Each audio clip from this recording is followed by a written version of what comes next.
Deutéronome, chapitre 12. Voici les prescriptions et les règles que vous respecterez et mettrez en pratique aussi longtemps que vous y vivrez, dans le pays dont l'Éternel, le Dieu de vos ancêtres, vous donne la possession. Vous détruirez tous les endroits où les nations que vous allez chasser servent leurs dieux, sur les hautes montagnes, sur les collines et sous tout arbre vert. Vous démolirez leurs autels, vous briserez leurs statues, vous livrerez aux flammes leurs poteaux sacrés, vous abattrez les sculptures sacrées de leurs dieux, et vous ferez disparaître leurs noms de ces endroits-là. Ce n'est pas ainsi que vous agirez envers l'Éternel votre Dieu. Au contraire, c'est à l'endroit que l'Éternel votre Dieu choisira parmi toutes vos tribus pour y placer son nom, pour y habiter, que vous le chercherez et que vous vous rendrez. C'est là que vous présenterez vos holocaustes, vos sacrifices, vos dîmes, vos prélèvements, vos offrandes faites en accomplissement d'un vœu, vos offrandes volontaires et les premiers-nés de votre gros et de votre petit bétail. C'est là que vous mangerez devant l'Éternel votre Dieu, et qu'avec vos familles vous ferez servir à votre joie tous les biens par lesquels l'Éternel votre Dieu vous aura béni. Vous n'agirez donc pas comme nous le faisons maintenant ici. Chacun y fait ce qui lui semble bon, parce que vous n'êtes pas encore arrivés dans le lieu de repos et l'héritage que l'Éternel votre Dieu vous donne. Mais vous allez passer le Jourdain, et vous habiterez dans le pays dont l'Éternel votre Dieu vous accordera la possession. Il vous donnera du repos après vous avoir délivré de tous vos ennemis qui vous entourent, et vous vous établirez en sécurité. Alors, il y aura un endroit que l'Éternel votre Dieu choisira pour y faire résider son nom.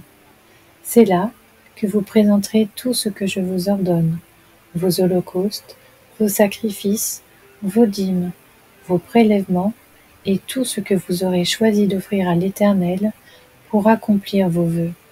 C'est là que vous vous réjouirez devant l'Éternel votre Dieu, vous, vos fils et vos filles, vos esclaves et vos servantes, ainsi que le Lévite qui habitera dans ta ville.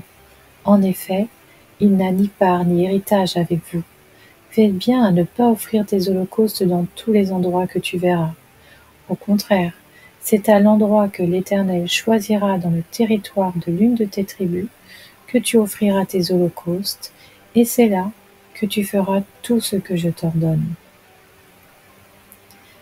Néanmoins, chaque fois que tu en auras le désir, tu pourras tuer du bétail et manger de la viande dans toutes tes villes, en fonction des bénédictions que t'accordera l'Éternel ton Dieu. La personne impure et la personne pure pourront en manger, tout comme on mange de la gazelle et du cerf. Seulement, vous ne mangerez pas le sang. Tu le verseras sur la terre comme de l'eau. Tu ne pourras pas manger dans tes villes la dîme de ton blé, de ton vin nouveau et de ton huile, ni les premiers-nés de ton gros et de ton petit bétail, ni aucune de tes offrandes faites en accomplissement d'un vœu, ni tes offrandes volontaires, ni tes prélèvements. C'est devant l'Éternel ton Dieu que tu les mangeras, à l'endroit que l'Éternel ton Dieu choisira, toi, ton fils et ta fille, ton serviteur et ta servante, ainsi que le Lévite qui habitera dans ta ville, et c'est devant l'Éternel ton Dieu que tu feras servir à ta joie tous les biens que tu posséderas. Aussi longtemps que tu vivras dans ton pays, fais bien attention de ne pas délaisser le Lévite. Lorsque l'Éternel ton Dieu aura élargi tes frontières comme il te l'a promis, et que le désir de manger de la viande te fera dire « Je voudrais manger de la viande », tu pourras en manger selon ton désir. Si l'endroit que l'Éternel ton Dieu aura choisi pour y placer son nom est loin de toi, tu pourras tuer du gros et du petit bétail comme je te l'ai prescrit, et tu pourras en manger chez toi selon ton désir. Tu en mangeras comme on mange de la gazelle et du cerf. La personne impure et la personne pure en mangeront l'une et l'autre. Seulement, veille bien à ne pas manger le sang, car le sang, c'est la vie. Tu ne mangeras pas la vie avec la viande. Tu ne mangeras pas le sang. Tu le verseras sur la terre comme de l'eau. Tu ne le mangeras pas, afin d'être heureux, toi et tes enfants après toi, en faisant ce qui est droit aux yeux de l'Éternel. Quant à ce que tu voudras consacrer et aux offrandes que tu feras en accomplissement d'un vœu, tu iras les présenter à l'endroit qu'aura choisi l'Éternel. Tu offriras tes holocaustes, la viande et le sang sur l'autel de l'Éternel ton Dieu. Dans tes autres sacrifices, le sang sera versé sur l'autel de l'Éternel ton Dieu, et tu mangeras la viande.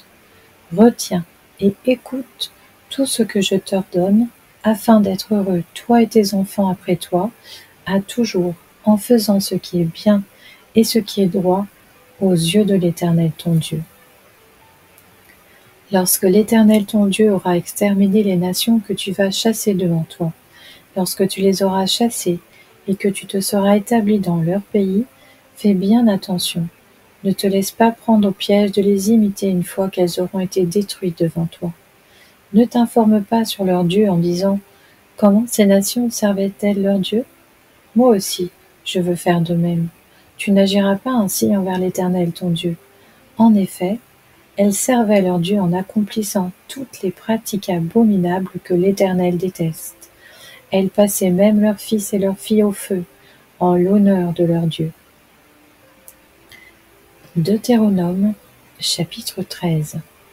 Vous respecterez et mettrez en pratique tout ce que je vous ordonne. Vous n'y ajouterez rien, et vous n'en enlèverez rien. Si un prophète ou un faiseur de rêves se lève au milieu de toi, et t'annonce un signe ou un prodige, et qu'il y ait accomplissement du signe ou du prodige dont il t'a parlé, tout en t'invitant à suivre d'autres dieux, des dieux que tu ne connais pas, et à les servir, tu n'écouteras pas les paroles de ce prophète ou de ce faiseur de rêves. En effet, c'est l'Éternel votre Dieu qui vous met à l'épreuve pour savoir si vous l'aimez, lui, de tout votre cœur et de toute votre âme. C'est l'Éternel votre Dieu que vous suivrez, et c'est lui que vous craindrez. Ce sont ses commandements que vous respecterez, c'est à lui que vous obéirez, c'est lui que vous servirez, et c'est à lui que vous vous attacherez. Ce prophète ou ce faiseur de rêves sera puni de mort, car il a parlé de révolte contre l'Éternel votre Dieu, qui vous a fait sortir d'Égypte et vous a délivré de la maison d'esclavage, et il a voulu te détourner de la voie dans laquelle l'Éternel ton Dieu t'a ordonné de marcher. Tu extirperas ainsi le mal du milieu de toi. Si ton frère, le fils de ta mère, ou ton fils ou ta fille, ou la femme qui repose sur ta poitrine, ou encore ton ami que tu aimes comme toi-même, t'incite secrètement à aller servir d'autres dieux, des dieux que ni toi ni tes ancêtres n'avaient connus, prie parmi les dieux des peuples qui vous entourent, qu'ils soient près ou loin de toi, d'une extrémité de la terre à l'autre, tu ne te montreras pas d'accord avec lui, et tu ne l'écouteras pas. Ton regard sera sans pitié envers lui, tu ne l'épargneras pas, et tu ne couvriras pas. Au contraire, tu le feras mourir. C'est ta main qui se lèvera la première contre lui pour le mettre à mort, puis celle de tout le peuple.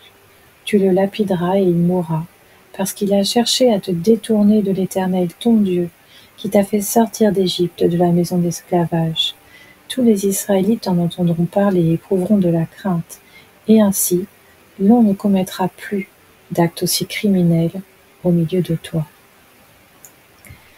Si tu entends dire au sujet de l'une des villes que l'Éternel ton Dieu t'a donnée pour habitation, que des hommes mauvais sont sortis du milieu de toi et ont égaré les habitants de leur ville en les invitant à aller servir d'autres dieux, des dieux que tu ne connais pas, tu feras des recherches, tu enquêteras, tu interrogeras avec soin. Est-ce vrai? Le fait est-il établi? Cet acte abominable a-t-il été commis au milieu de toi? Alors tu frapperas du tranchant de l'épée les habitants de cette ville, tu la voueras à la destruction avec tout ce qui s'y trouvera, et tu en passeras le bétail au fil de l'épée. Tu entasseras tout le butin au milieu de la place, et tu brûleras entièrement la ville avec tout son butin, devant l'Éternel, ton Dieu. Elle sera pour toujours un tas de ruines, elle ne sera jamais reconstruite. Rien de ce qui sera voué à la destruction ne s'attachera à ta main.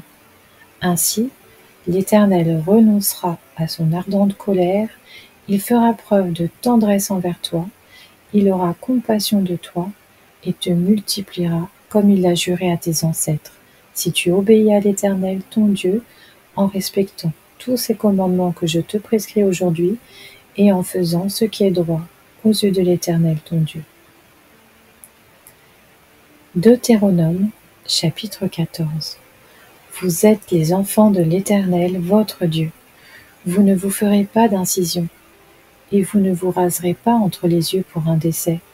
En effet, tu es un peuple saint pour l'Éternel ton Dieu, et l'Éternel ton Dieu t'a choisi pour que tu sois un peuple qui lui appartienne parmi tous les peuples qui sont à la surface de la terre.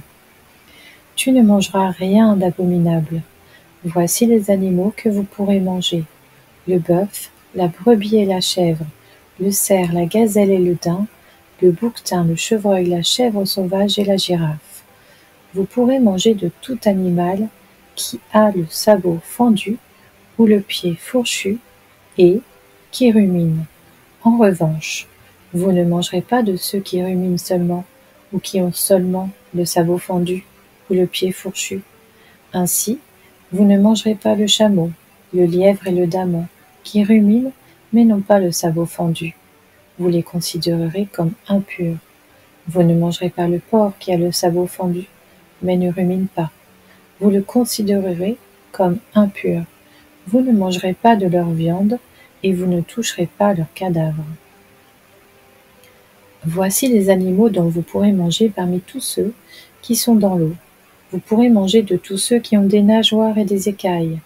En revanche, vous ne mangerez d'aucun de ceux qui sont dépourvus de nageoires et d'écailles. Vous les considérerez comme impurs. Vous pourrez manger tout oiseau pur. Voici ceux dont vous ne mangerez pas: l'aigle, l'orfraie, l'aigle de mer, le milan, les diverses espèces de vautours, l'autour, toutes les espèces de corbeaux, l'autruche, le hibou, la mouette, les diverses espèces d'éperviers, le chat-huant, la chouette, le cygne, le pélican, le cormoran, le plongeon, la cigogne, les diverses espèces de hérons, la huppe et la chauve-souris. Vous considérerez comme impur tout reptile qui vole. On n'en mangera pas. Vous pourrez manger tout oiseau pur. Vous ne mangerez d'aucune bête déjà morte. Tu la donneras à l'étranger qui habitera dans ta ville afin qu'il la mange, ou tu la vendras à un immigré, car tu es un peuple saint pour l'Éternel ton Dieu. Tu ne feras pas cuire un chevreau dans le lait de sa mère.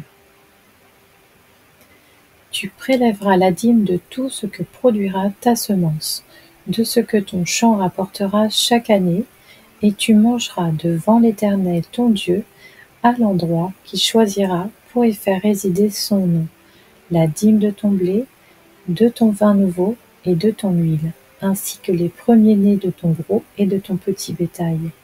Ainsi, tu apprendras à toujours craindre l'Éternel ton Dieu. Lorsque l'Éternel ton Dieu t'aura béni, peut-être le chemin sera-t-il trop long pour que tu puisses transporter ta dîme, parce que tu habiteras loin de l'endroit que l'Éternel ton Dieu aura choisi pour y faire résider son nom. Alors, tu échangeras ta dîme contre de l'argent, tu serreras cet argent dans ta main, et tu te rendras à l'endroit que l'Éternel ton Dieu aura choisi. Là, tu achèteras avec cet argent tout ce que tu désireras: bœufs, brebis, vin et liqueurs fortes, tout ce qui te fera plaisir. Tu mangeras devant l'Éternel ton Dieu, et tu te réjouiras, toi et ta famille. Tu ne délaisseras pas le Lévite qui habitera dans ta ville, car il n'a ni part ni héritage avec toi. Tous les 3 ans, tu sortiras toute la dîme des produits que tu auras obtenus durant cette 3e année, et tu la déposeras dans ta ville. Alors le Lévite, qui n'a ni part ni héritage avec toi, l'étranger, l'orphelin et la veuve qui habiteront dans ta ville, viendront et ils mangeront à satiété. Ainsi l'Éternel ton Dieu te bénira dans tous les travaux que tu entreprendras de tes mains.